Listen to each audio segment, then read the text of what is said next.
Our main story tonight concerns the internet. It can be a magical place, but also one where things aren't always what they seem, as this woman learned the hard way. Queen Shadonna Hainsworth thought she bought this, the Instagram ad displaying a tree that fits in a living room, not the palm of her hand. Yo!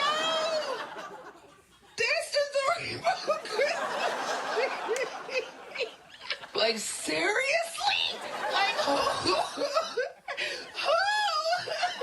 responsible for this? Yeah, it must have been pretty disappointing to order a full-size tree and get whatever that is.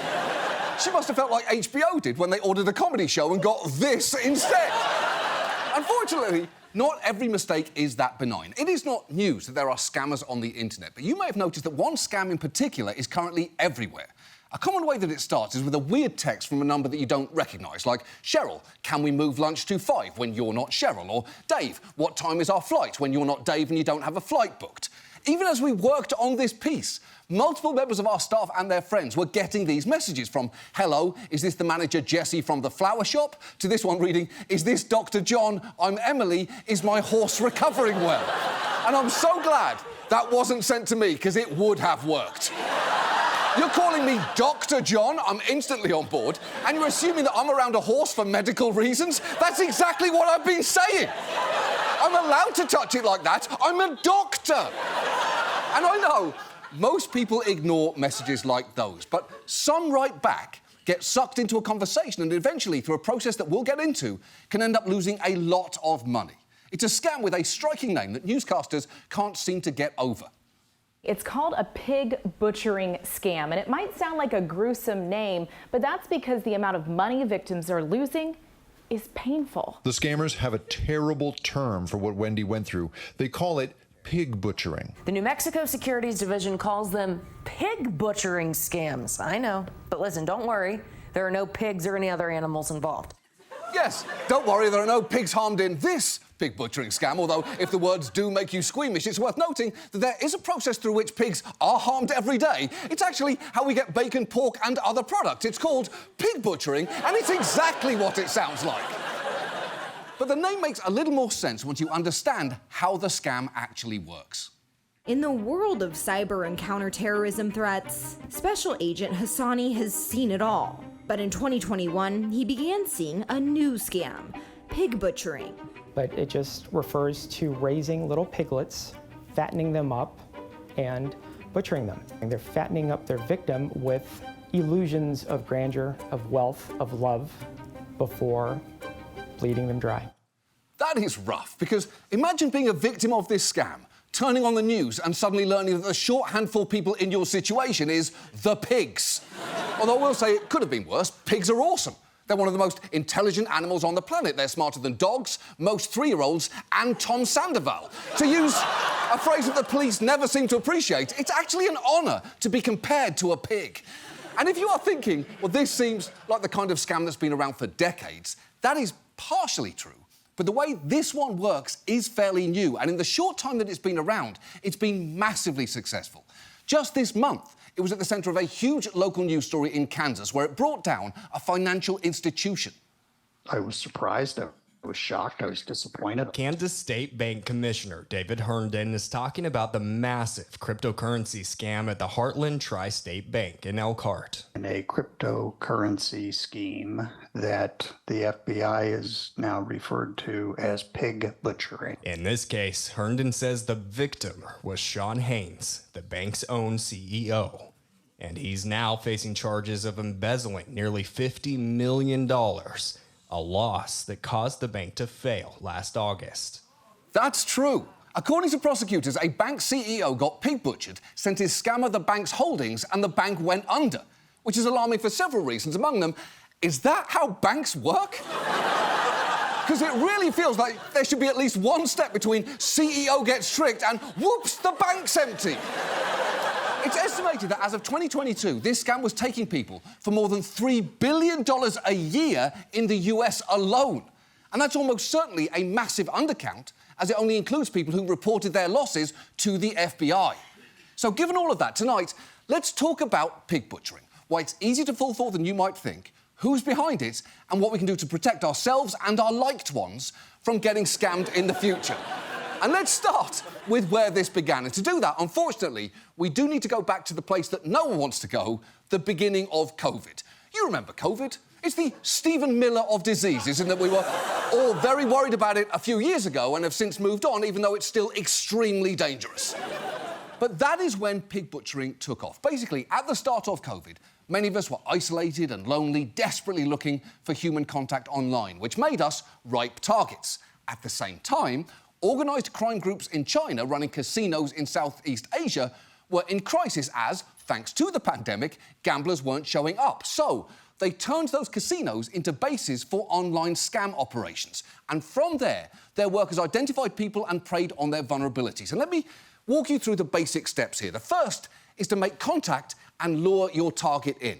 Listen to this woman explain how her scammer, who called himself Jimmy, contacted her at a moment when she was dealing with cancer, the pandemic, and the end of her marriage. First message, it came as a very innocent message.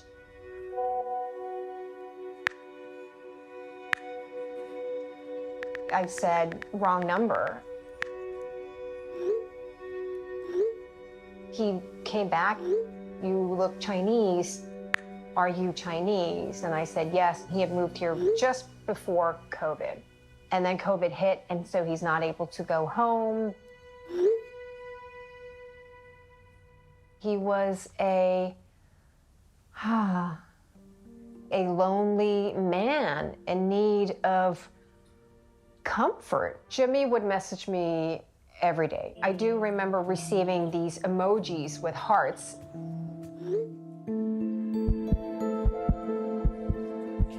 It's quite flattering for a middle-aged woman to meet a young man who finds you attractive. Yeah, of course that's flattering, because scammers are telling their targets what they want to hear most in that moment.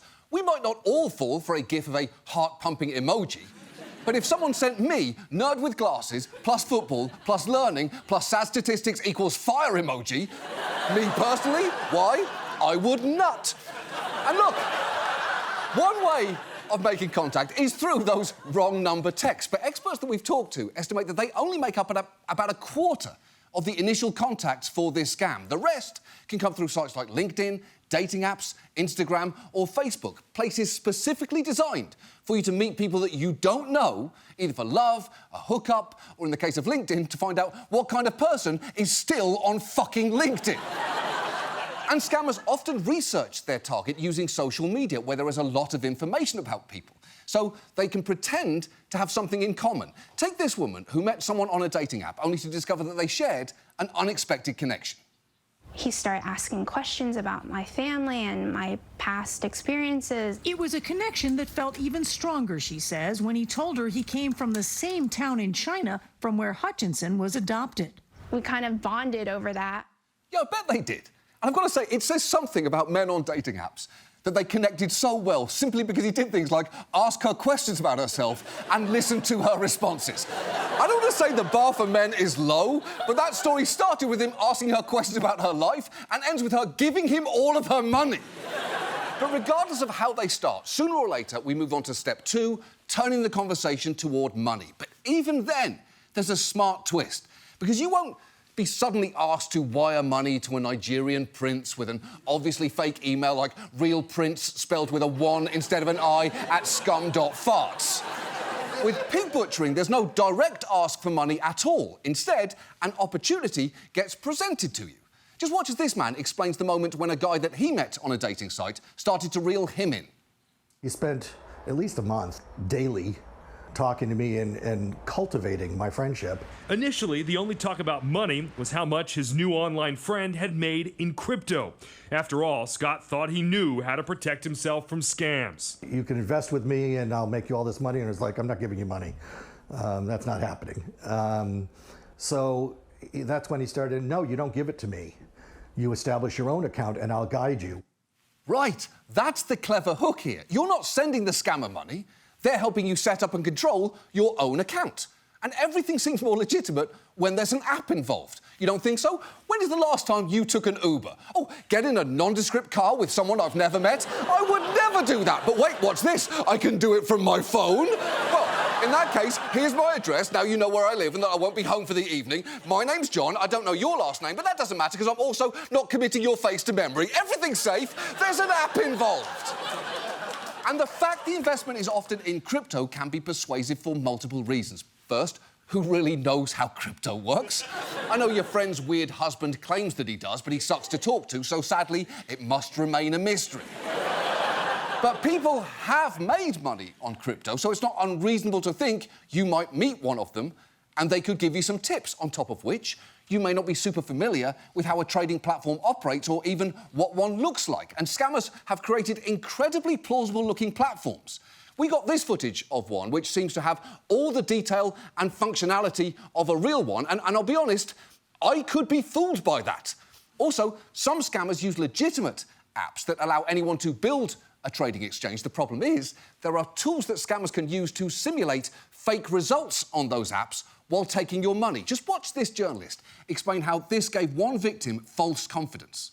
In MetaTrader, it looks just like any kind of normal trading interface that one would use. That's available in the Google Play Store. It's available in the Apple App Store. It's an app that has a lot of good ratings. And that was one of the things that made Sai think that this whole operation was legitimate. He believed that his investment was making money. If you're trading on a legitimate trading interface, right, you see the profits and losses over time. And this is exactly what he saw. Right, if your friend told you to download an app and you saw it in the App Store with good reviews, you might assume everything on it was legitimate, even before you saw MetaTrader's logo, which looks like three men in suits jerking each other off under a table, an appropriate metaphor for cryptocurrency if I have ever seen one. Some scammers even set up additional features like two-factor authentication or customer service lines. This woman tried her best to do due diligence on the site that she was sent and came away convinced that it was real. There was a legal secretary involved in another state vouching association with a law firm where it was sending money to. She's real. I could verify her. So it was very complex and well rehearsed. Right, she spoke with a legal secretary and a law firm before sending money, and that is more vetting than I've done for my kids' daycare. Look, I love them, and they're very precious to me, but they're also loud, sticky, and one of them is just getting stronger and stronger every day. So, if you have a building with walls and a phone number that I can call, I trust you, take them for the afternoon. And at this point in the process, things might look pretty good for the people getting scammed. You've sent a bit of money to a legitimate-looking site through an account that you control, and your new friend's trading tips seem to be working, so maybe you send a little bit more, and pretty soon, you might have a fair amount of money tied up on this trading platform. But when you eventually go to withdraw it, that is where we hit the final step of this process. Remember that woman you saw earlier whose online friend claimed that he was from the same town where she was born? Well, she'd convinced her dad to invest as well. They'd seemingly made a bunch of money, and then this happened. By December, their accounts showed a combined balance of $1.2 million, and Hutchinson decided it was time to cash out. That's when the site told her before she could withdraw her money, she'd have to pay a hefty tax bill of roughly $380,000. That's when I was like, something's not right. It wasn't. The cryptocurrency investments weren't real. All her and her father's funds had gone into the scammers' pockets. In all, $390,000 stolen. I messed up my life. I messed up my dad's life. She told me that it was all a scam. Hutchinson's father, Melvin. And all I could do was just hug her and tell her, it's okay. It's okay. And it was hard. It was hard because we lost everything. Yeah, their money had already gone. And that tax bill was just an attempt to squeeze them one last time. And theirs isn't the only brutal story here. This woman lost $350,000. This guy lost $300,000. And that woman who fell for Jimmy sent him $2.5 million as she was dealing with terminal cancer. It is traumatic and it's humiliating, and it took courage for those people to come forward. And that is partly why experts think the $3 billion figure that we have is way too low, because most people who've been scammed like this simply don't report their losses out of embarrassment. And at this point, you're probably furious with the people on the other end of all of these messages and want to see them taken down or, at the very least, fucked with. And that does happen a lot. people post screen grabs messing with scammers all the time, like in this exchange where someone replies to wrong number text with, "My name is Inigo Montoya, and you don't by any chance have 6 fingers on your right hand, do you?" Or this one where a scammer writes, "I'm Sarah, nice to meet you," with a picture, and gets the reply, wee woo, boner alert. And look, I'll be honest, that doesn't seem like the right sound to me. That's not what I probably would have gone with, a wooga, boner alert. But reasonable people can disagree. All bodies are different. There's no one right sound for a boner alert. But here is the thing. As cathartic as that might be, the person on the other end of that phone might not be the one you should be mad at. Because remember when I said that this would be done in former casinos by organised crime syndicates? It turns out they're not great bosses. This compound is where an Indian man named Rakesh says he was forced to work for more than 11 months without pay for a Chinese criminal gang. Rakesh, who doesn't want to be identified, says he first flew to Thailand for what he thought was an IT job. Instead, he says he was tricked into crossing the border to Myanmar, where a Chinese gangster told him to work or else. He threatened to kill you. Yeah. He warned me like that. And the job? Spend 16 hours a day on social media targeting Americans with a fake profile. That is awful. No one should be forced to spend 16 hours a day on social media. You should do it either because you love it or because you are 15 years old and the algorithm has addicted you to it. You know, completely normal reasons. A lot of these organisations are using people who've been human trafficked after being lured to the compounds under false pretenses. They are actually the victims of a scam themselves. Basically, they might see job ads for skilled positions as translators or IT specialists in another country. They then go through a whole application process, with some going through up to 4 seemingly legitimate online interviews, and fly to their new job, at which point they suddenly learn their new bosses have their documents and they now can't leave. Back in 2022, ProPublica estimated that tens of thousands of people had been tricked in this way, and a more recent UN report estimated that hundreds of thousands of people have been forcibly engaged in this scheme. They also say most victims are confined to the scam compound, and their screens are always monitored by the members of the organised crime group. And once they are in, they are provided fake profiles to try and hook people in with. Here is who Rakesh found himself being all day. I got a Russian girl. With using a Russian girl fake profile, I need to scam the people. Posing as a Salt Lake City-based investor named Klara Simonov, Rakesh flirted online with potential targets. 70 to 80% fall for fake love. Yeah, Rakesh was Klara Simonov from Salt Lake City. So before we go any further, anyone who thinks that they are dating Klara, I'm afraid you are not. The relationship is over. It's not you, but it's also not her, it's Rakesh. But also, it isn't him, it's Rakesh's boss who won't let him leave. The whole operation is highly organised and set up to get around the usual ways that you might detect a scam. For instance, some organisations generate their own photos for the profile so that they can't be reverse image searched. And employees are given manuals like these that guide them through every step of the process. They're told to target people who look wealthy and successful. One advises on the first day, talk about things like your name, age, occupation and hobbies. Then the next day, talk about your emotional experience with a message divided into 2 paragraphs. And then on the third day, talk about your entrepreneurial experience. They're even given tips on how to break down people's defences. We reviewed several of these manuals, and they carefully explain how to build trust and exploit weaknesses in their so-called client, such as: be funny. Make clients fall in love with you so deeply that they forget everything. You know, the chilling thing is, that's kind of true. If you're funny enough, you can make people forget a lot of things, whether it's common sense internet safeguards, lessons from previous relationships, or that they've been accidentally learning about financial fraud and human trafficking for the last 20 minutes. We're having fun, aren't we? And if you're thinking, well, why don't authorities just shut these compounds down? Sometimes they're in on it. Here is one man who was trafficked to a scam centre in Cambodia explaining what happened when he did the obvious thing. On his second day in captivity, Lu emailed the Chinese embassy. He was advised to call the Sihanoukville police, but the police never came. The property management came instead. They knew that I'd called the police. 5 days. Lu says the managers then sold him to another scamming company. He said, because I called the police, They had to take care of the police with at least $4,000, and I had to pay for that, too.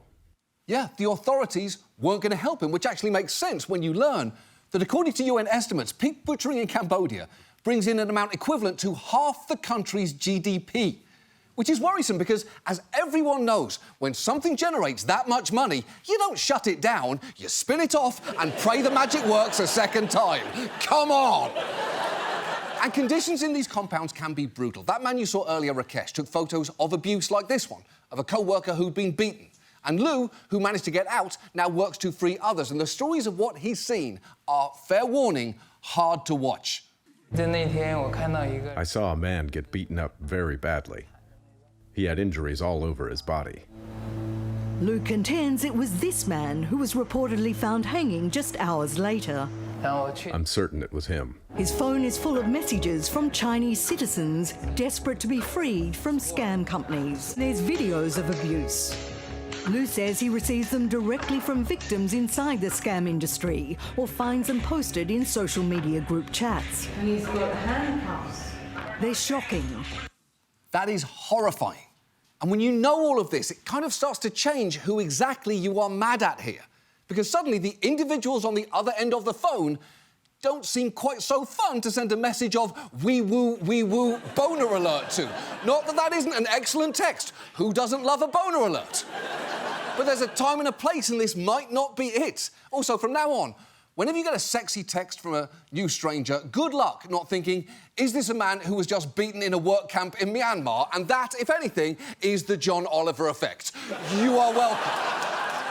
And look, I can't say that every scammer is someone who was kidnapped, tortured and forced to do it. But even if not everyone who's doing this is trapped or coerced, the very fact that many are is still a huge problem. So what can we do here? Well, when it comes to those imprisoned in these compounds, that's going to take collaboration between international law enforcement. So unless you are the head of Interpol, which I'm guessing you are not, there's not much you personally can do. Now, in this country, I'd argue that platforms like these should be doing way more to prevent the creation of fake accounts to target people because it's happening on their watch. But the truth is, perhaps the most effective way to stop this from happening is to make it less lucrative by having fewer people fall for it. And that is where awareness of this scam is key. This is one of those rare cases where raising awareness is in itself genuinely useful. Because hopefully you've seen tonight, this could happen to someone you know. This hasn't just sucked in old people or those who aren't tech-savvy. It managed to reel in a bank CEO. Everyone has an image of the type of person who is susceptible to getting scammed in their heads. But unless that image is a mirror, you might be wrong.